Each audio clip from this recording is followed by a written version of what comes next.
Good to see you all this evening. It is Wednesday night, and we have finished our summer series.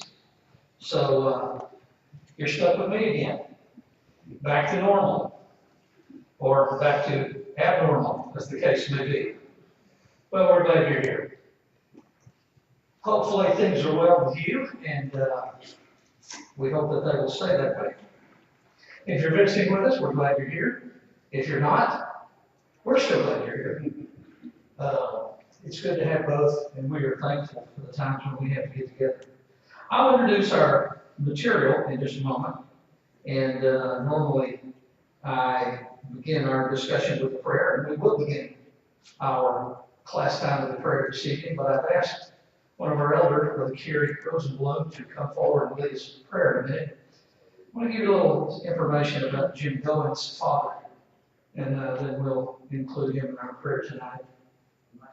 Jim Goins' dad lives down in the Gainesville, Florida area. I'm not sure exactly what the little town is, but he was injured in a fire at his house.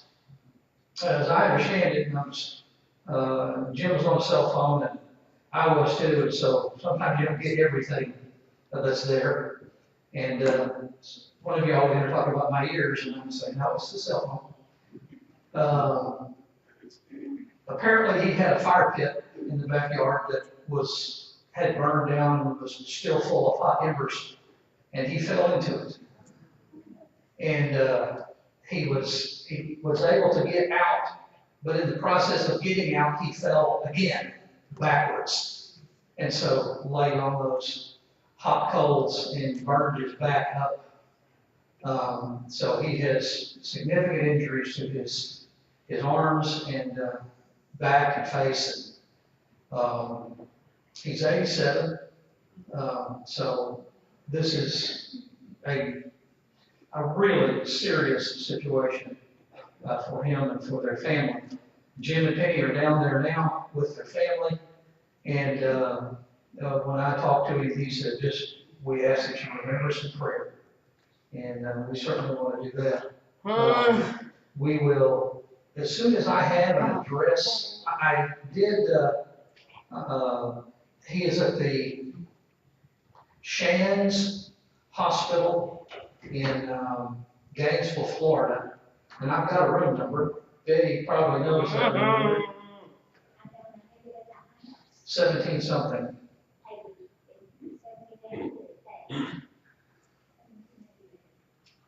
At any rate, he's hospitalized there, going to have surgery probably tomorrow to begin the process of trying to put some skin back over him. He's got a long road for recovery. But wanted you to be aware of it, and I know that you want to, as we have opportunity, make sure Penny and Jim know that our interests are within there. Look here.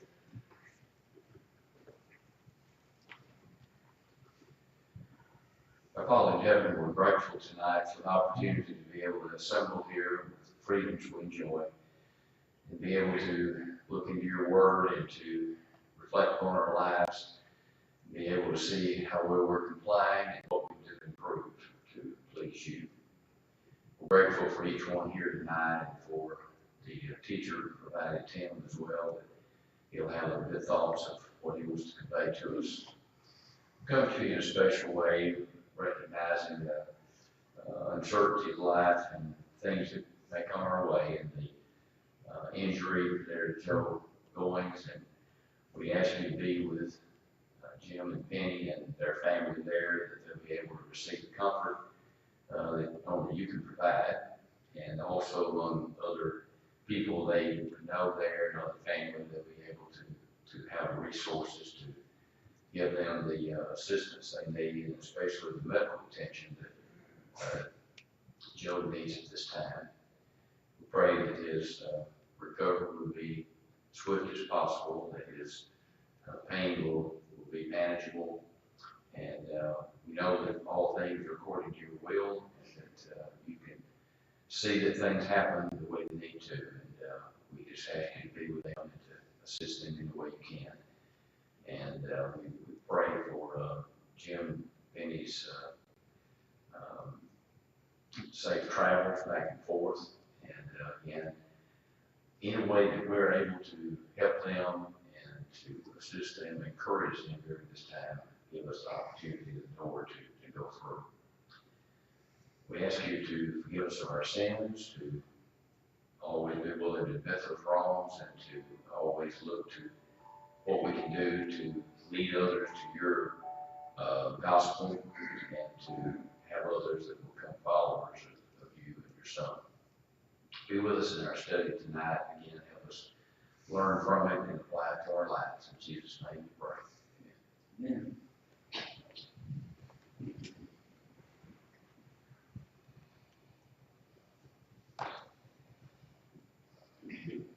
Many years ago, there was a young couple who was attending the congregation where I was preaching, and they were not members of the church. We had been working with them, studying some. One of the interest that I had, was to get them spending some time in Bible study, and had given them a Bible reading guide, and we were doing some directed studies along the way. But in the course of conversation, he said, "Well, I've been reading the Bible," and he said, "Frankly, I'm really confused." And I said, "Well, first of all, let me ask you, what have you been reading that you're confused about?" He said, "Well, I've been reading this book, Ecclesiastes." I said, "Ecclesiastes?" "That's it." And I said, "You have a reason to be confused. If you're reading in the book of Ecclesiastes, chances are you're going to, at some point, go, 'Good night, why is this in here? This book is depressing. Why would we read Ecclesiastes? What is the value of it?' If I were to ask you how we should view life, or perhaps the question in a broader sense, how do you view life? We'd have lots of answers. And if we talked about the value of life, we'd get lots of answers. Each of us has a perspective that we're interested in.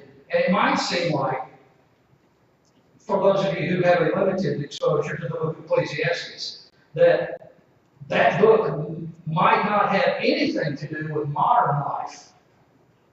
But I would say it's exactly the opposite.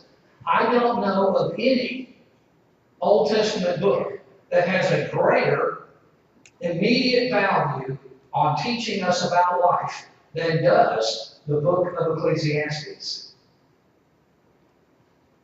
I was reading from a Jewish author who described life in this way. He said, life is a blister on top of a tumor with a boil on top. Now, how about that for perspective of life? Pretty grim. Another author, Carl Sandburg, you probably have read some of the things from Carl Sandburg. He said, life is like an onion, peeled one layer at a time with lots of tears. That can describe some aspects of life. Matthew Arnold wrote a poem about life, and here's how he described life. Most men eddy about here and there, eat and drink, chatter, love, and hate. They gather, they squander, are raised aloft and hurled in the dust, striving blindly, achieving nothing, then they die. That's depressing. If that's the description of life, then who would want to live life? Put that in contrast with the words of Jesus in John chapter 10, verse 10, where Jesus said, I have come that they might have life and that they might have it more abundantly. Or the statement of Paul in 1 Corinthians chapter 15, verse 58. Therefore, my beloved brethren, be steadfast, immovable, always abounding in the work of the Lord. For you know that your labors are not in vain in the Lord. As we study the book of Ecclesiastes, it may be that you will find, certainly at the beginning, that our author seems to describe a very sad and unfulfilled life. But if we take the total picture of what is there, we'll find that he describes that life that is separated from God. A life that is godless will find itself empty and unfulfilled as he goes along. He'll also warn that an otherwise prosperous physical life, if it does not have that's full of worldly pursuits and perhaps many of the things that we find worthy of success, if it doesn't have God in it, then it will end in disaster. And he calls us to make that perspective. The thoughts in the book of Ecclesiastes are not going to be well received by many who live today. It's a cautionary tale written by an author who has a great deal of experience and warns us about the things that we should watch out for. I want first to do some reading from the book of Ecclesiastes, so I want you to turn with me there. And I know that the first thing you're going to do is you're going to turn to chapter 1, and that normally would be right, but we're going to start at the end. I want you to turn with me to chapter 12 and read the 12th chapter first. I'm not going to read all of it, but I want to make a little connection there before we do. Having said that, before we start reading, I want you to, if you have your, how do I describe this? Your old style Bible? One you write in. If you have a Bible you take notes in, find me a spot where you're willing to write a couple of lines. It could be, in the heading above the book of Ecclesiastes or somewhere else. I'm going to give you a very simple 3-part summary of the book of Ecclesiastes. You just write it on a card if you'd like. Stick it somewhere that you'll transcribe later to a place that you'd like. 3 parts, description of the book of Ecclesiastes. Are you ready? Number 1, enjoy life. It's not what you were expecting, was it? Summary of Ecclesiastes. Number 1, enjoy life. Number 2, remember God. Number 1, enjoy life. Number 2, remember God. Number 3, understand the frailty of the pleasures and treasures of life. Understand the frailty of the pleasures and treasures of life. That's a summary, a working summary of the book of Ecclesiastes. Enjoy life, remember God, understand the frailty of the pleasures and treasures of life. Now, let's read. Ecclesiastes chapter 12, beginning in verse 6. Verse 1 begins with the statement, remember now your Creator in the days of your youth. Now, in some versions, chapter 6 drops back and refreshes that phrase because there's been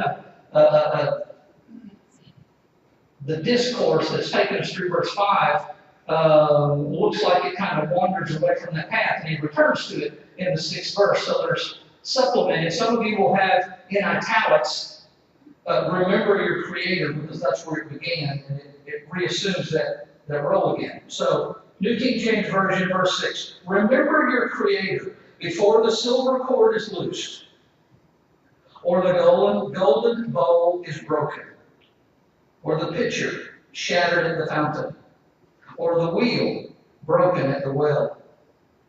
Then the dust will return to the earth as it was, and the spirit will return to God who gave it. Vanity of vanities, says the preacher. All is vanity. And moreover, because the preacher was wise, he still taught the people knowledge. Yes, he pondered and sought out and set in order many proverbs. The preacher sought to find acceptable words, and what was written was upright, words of truth. The words of the wise are like goads, and the words of scholars are like well-driven nails, given by one shepherd. And further, my son, be admonished by these. I'm going to skip that next phrase and go to verse 13. Let us hear the conclusion of the whole matter. Fear God and keep his commandments, for this is man's all.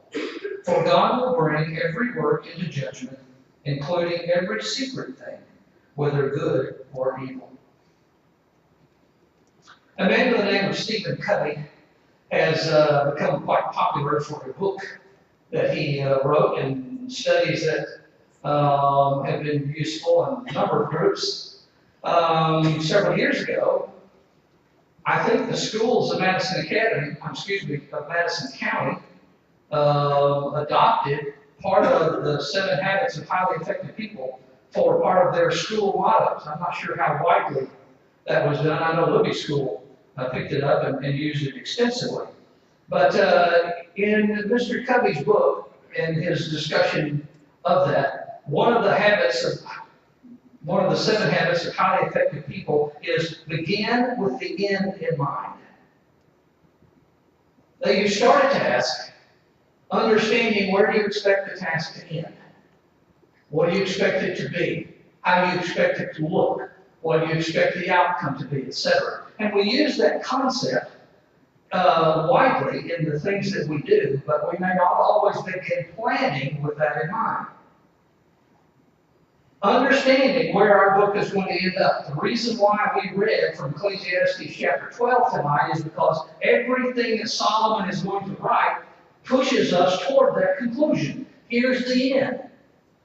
Now, and as we read that end, it's clear that this embraces much of our discussion that we said before. Enjoying life and remembering God and the frailty of life. Now, when we come to it, and I'm not sure at what point that's going to be in our discussion, we'll go through those verses, verse by verse, item by item, and we'll discuss them in some detail. But for now, that's where we're going. That's the mark that we're headed for. Without knowing that, your understanding of the term vanity would be misleading. And we're going to have to do some vocabulary. I'm not sure we'll get to it tonight. We'll see. But there are several words that we're going to have to define, several phrases, in order to make sense of our book as we go through it. Chapter 1, verse 1, tells us that our author is a king. The words of the preacher, the son of David, king in Jerusalem. Now, who would qualify as the king? The words of the preacher and the word that is translated there from the Hebrew, koleth, of course that's not how the Hebrews say it, means preacher. As the Old Testament was translated from Hebrew into Greek, the Greek word that best is described by this comes from the root ecclesia, which is our word for church, which means an assembly, a gathering. And the person who speaks to the church, the preacher. So what the concept here, the idea is, the title of the book of the book of Ecclesiastes is The Gathering and Listen to the Speaker. So Solomon is calling Israel, if you will, to hear the message. But there are going to be many statements in it that are given to my son. the king in Jerusalem. How many kings did Jerusalem have? Well, lots. How many were the son of David? Well, in the larger sense that he returned, all of the kings who followed were the sons of David, and if they came from his general lineage. But it appears that it is Solomon who is the author of the book, although the word name Solomon does not occur. What we do have, though, are some statements about this author, and I think that when we read these, we're going to be able to make some conjectures. Again, in chapter 1, verse 12, I, the preacher, was king over Israel and Jerusalem. Well, that doesn't really tell us a lot. Go to chapter 2, start reading with me verse 4.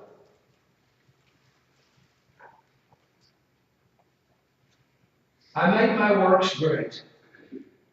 I built myself houses and planted myself vineyards. I made myself gardens and orchards, and I planted all kinds of fruit trees in them. I made myself water pools from which to water the growing trees of the grove. I acquired male and female servants, and had servants born in my house. Yes, I had greater possessions of herds and flocks than all who were in Jerusalem before me. Now notice that does not say all the kings who were in Jerusalem before me. He says, I was richer than anyone who had been in Jerusalem before me. I also gathered for myself silver and gold, and the special treasures of kings and of the provinces. I acquired male and female singers, the delights of the sons of men, and musical instruments of all kinds. So I became great and excelled more than all who were before me in Jerusalem. Also my wisdom remained with me. Whatever my eyes desired, I did not keep from them.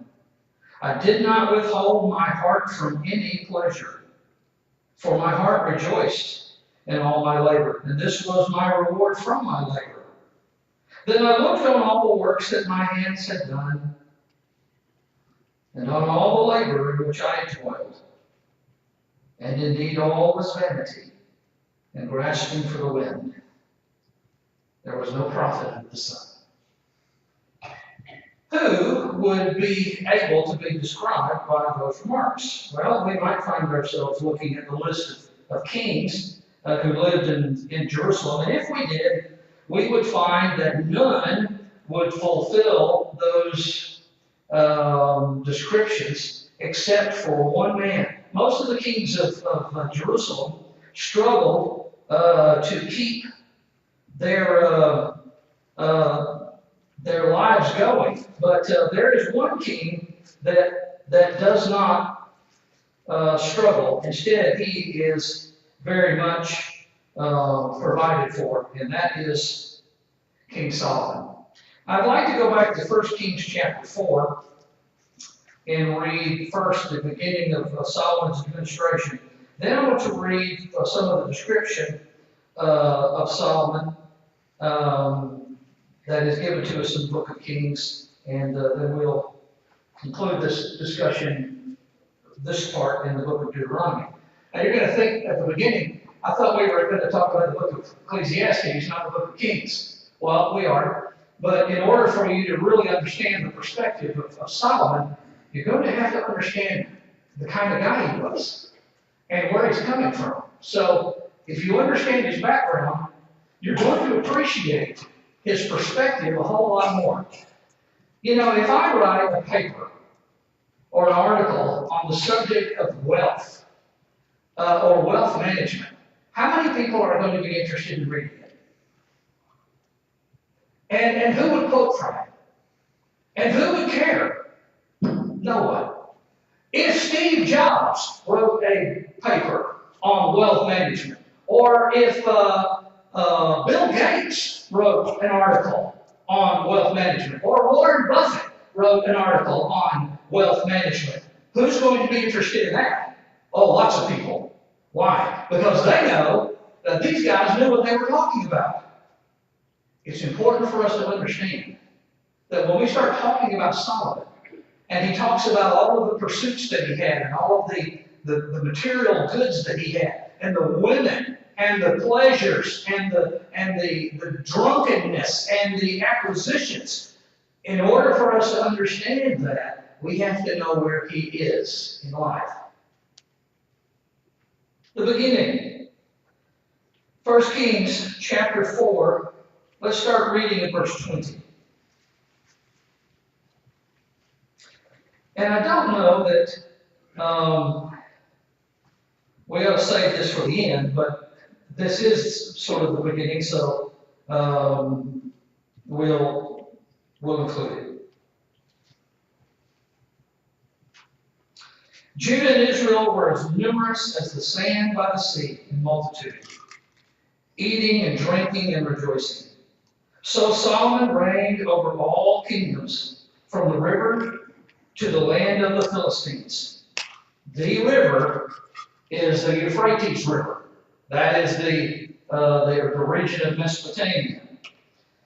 As far as the border of Egypt, they brought tribute and served Solomon all the days of his life. Now Solomon's provision for one day was 30 cores of fine flour, 60 cores of meal. You'll probably be able to find that to be that a core is approximately 5 bushels. And if you don't know what a bushel is, then you are too young to remember a bushel basket. And that's a pretty good sized basket.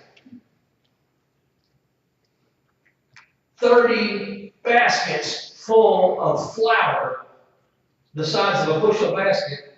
30 times 5, 150 baskets of bushel baskets of flour represents a pretty good size quantity of whatever you're going to do with baking, don't you think? 60 quarters of meal, 10 fatted oxen, 10 fatted oxen, 20 oxen from the pastures. That's for the working class, you see. You got the good stuff, and then you got what you feed the riffraff with.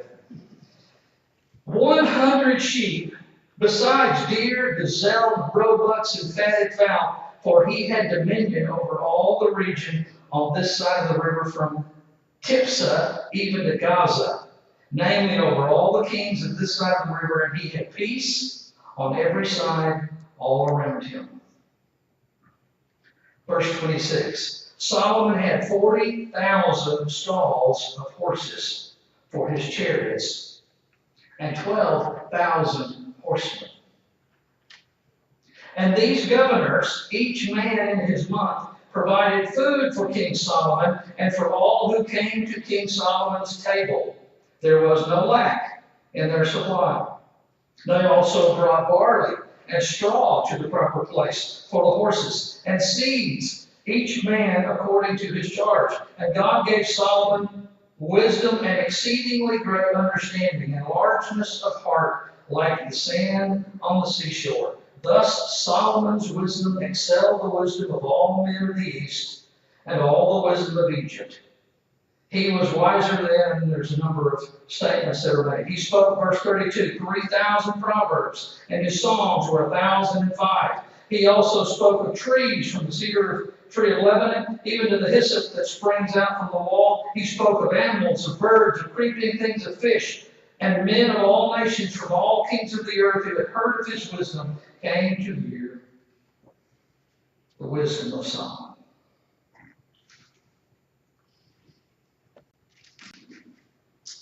Let's go to 1 Kings chapter 10. And start reading in verse 1.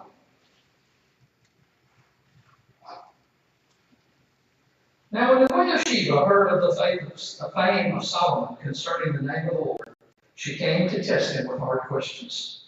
She came to Jerusalem with a very great retinue, with camels that bore spices, very much gold and precious stones. And when she came to Solomon, she spoke with him about all that was in her heart. So Solomon answered all her questions. There was nothing so difficult for the king that he could not explain it to her. And when the queen of Sheba had seen all the wisdom of Solomon the house that he had built, the food on his table, the seating of his servants, the service of his waiters and their apparel, his cupbearers, and his entryway by which he went up to the house of the Lord, there was no more spirit in her. Here's the Queen of Sheba, and she sees this king and all of the opulence that he's in, and she is amazed. His life is way better than hers. She's depressed. We might say she was green with envy. That would be a modern translation of this description. Verse 7. However, I did not believe. Oh, I'm sorry, just over verse 6. Then she said to the king, it was a true report which I heard in my own land about your words and your wisdom. However, I did not believe the words until I came and saw with my own eyes. And indeed, the half was not told me. Your wisdom and prosperity exceed the fame of which I heard.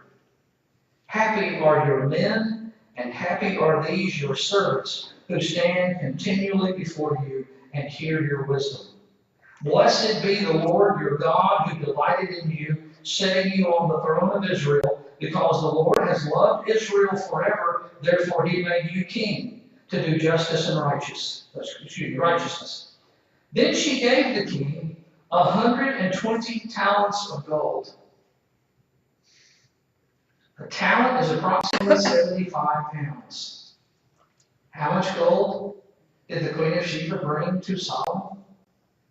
We find a text later that Solomon's tribute that he gained year by year was over 660 talents of gold per year that was brought into the empire of Israel. Do the monetary calculations on that, and I think you're going to be amazed at the numbers. Solomon was incredibly wealthy. The money is pouring in to this empire. Spices in great quantity and precious stones. There never again came such abundance of spices as the Queen of Sheba gave to King Solomon. Also the ships of Hiram, which brought gold from Ophir, brought great quantities of almug wood and precious stones from Ophir. And the king made steps of the almug wood for the house of the Lord, and for the king's house, also harps and stringed instruments for the singers. There never again came such almug wood, nor has the like been seen to this day. Now King Solomon gave the Queen of Sheba all that she desired, whatever she asked, beside what Solomon had given her according to the royal generosity, so she returned to her own country and to her servants. Oh, she and her servants. Well, here's the phrase I was referred to a while ago. The weight of gold that came to Solomon yearly was 666 talents of gold. Besides that, from the traveling merchants, from the income of the traders, from all the kings of Arabia, and from the governors of the country, and King Solomon made 200 large shields of hammered gold. 600 shekels of gold went into each shield. He also made 300 shields of hammered gold. 3 minas of gold went into each shield. The king put them in the house of the forest of Lebanon. Moreover, the king made a great throne of ivory and overlaid it with pure gold. The throne had 6 steps, and the top of the throne was round at the back. The lions stand there, etc. Verse 21. All King Solomon's drinking vessels were gold, and all the vessels of the house of the forest of Lebanon, pure gold. Not one was silver, for this was accounted as nothing in the days of Solomon. Silver was worthless. Gold was the use of the day. The king had merchant ships at sea, verse 22, with the fleet of Hiram. Once every 3 years, the merchant ships came bringing gold, silver, ivory, apes, and monkeys. So King Solomon surpassed all the kings of the earth in riches and wisdom. Now all the earth sought the presence of Solomon to hear his wisdom, which God had put in his heart. Each man brought his present, articles of silver and gold, garments, armor, spices, horses, mules, at a set rate year by year. And Solomon gathered chariots and horsemen He had 1,400 chariots, 12,000 horsemen, whom he stationed in the chariot cities and with the king in Jerusalem. The king made silver as common in Jerusalem as stones. And he made cedar trees as abundant as the sycamores which are in the lowlands. Solomon had horses imported from Egypt and Kiev. The king's merchants brought them and bought them at Kiev at the current price, and they were imported, and there's some discussion there of that. Let's go back to 1 Kings chapter 3.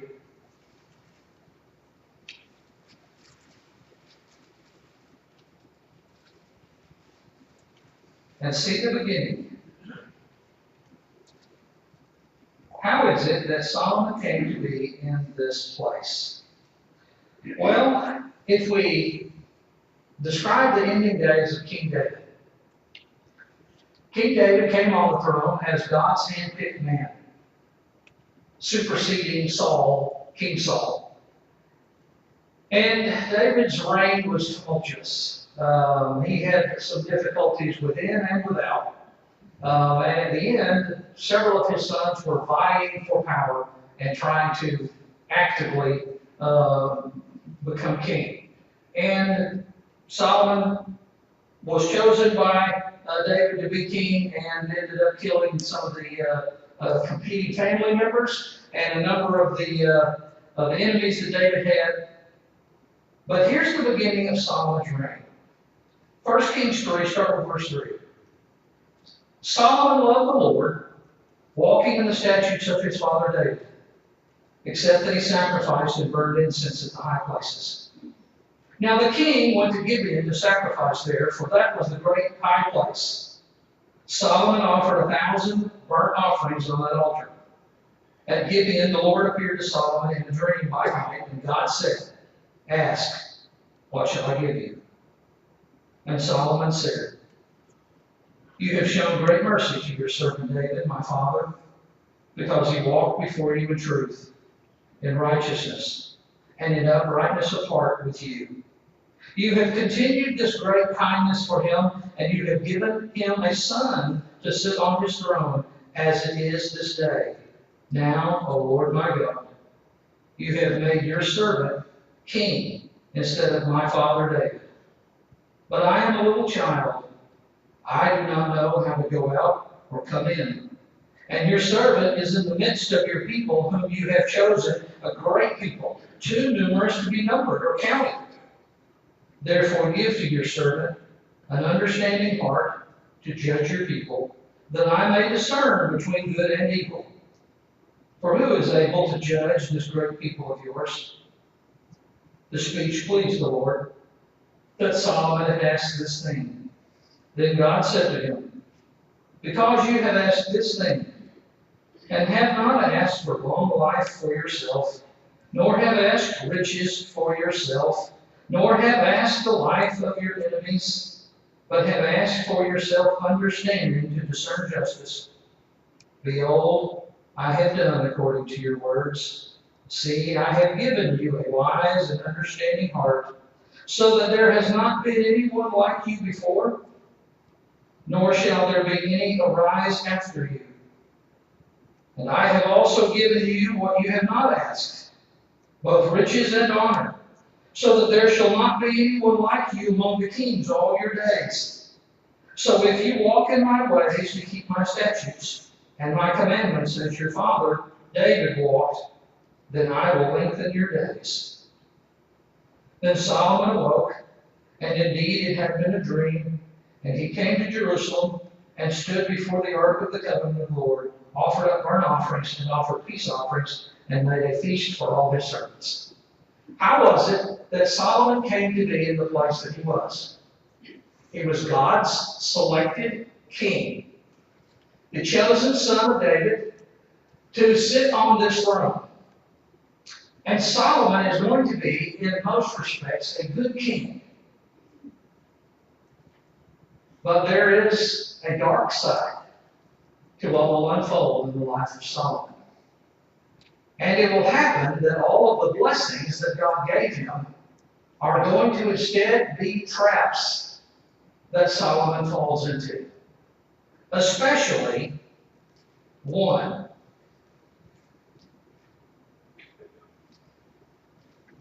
I'm not sure, we don't have much time left, but I want to read from two short passages before, hopefully, our bell rings. The first is in 1 Kings chapter 11, and the next will be in the book of Deuteronomy chapter 17. First, 1 Kings 11, in verse 1.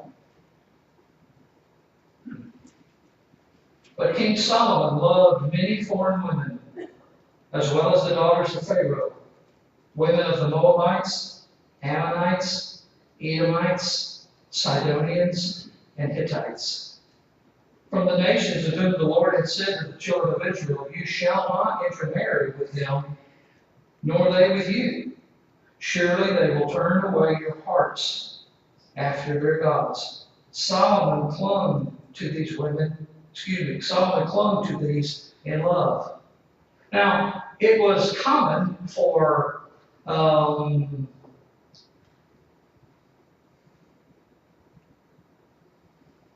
treaties, if we want to use that terminology, to be validated or made important by kings exchanging things of value. And it was very common for the vassal king, that is the king, the lower one, to give something great to the important king. And if you know the history of things at that time, it was extremely common for the vassal king to give one of his daughters to the king of the treaty that they were making, so that there would be a family tie there. And so Solomon, no doubt, became the inheritor of many of these women directly. But there were many more. Verse 3. And he had 700 wives, princesses, and 300 concubines. And his wives turned away his heart. For it was so, when Solomon was old, that his wives turned his heart after other gods, and his heart was not loyal to the Lord his God, as was the heart of his father David. That information right there is important in the book of Ecclesiastes. Because Ecclesiastes is going to tell us about Solomon's departure from God and his pursuit of all things physical. He is going to seek out all the treasures of the world. And he said, in the text that we read a few moments ago from the book of Ecclesiastes, chapter 2, he said, I did not withhold my heart from any pleasure. He did whatever he wanted to do, with whomever he wanted to do it, with the excess that only a phenomenally wealthy king could have.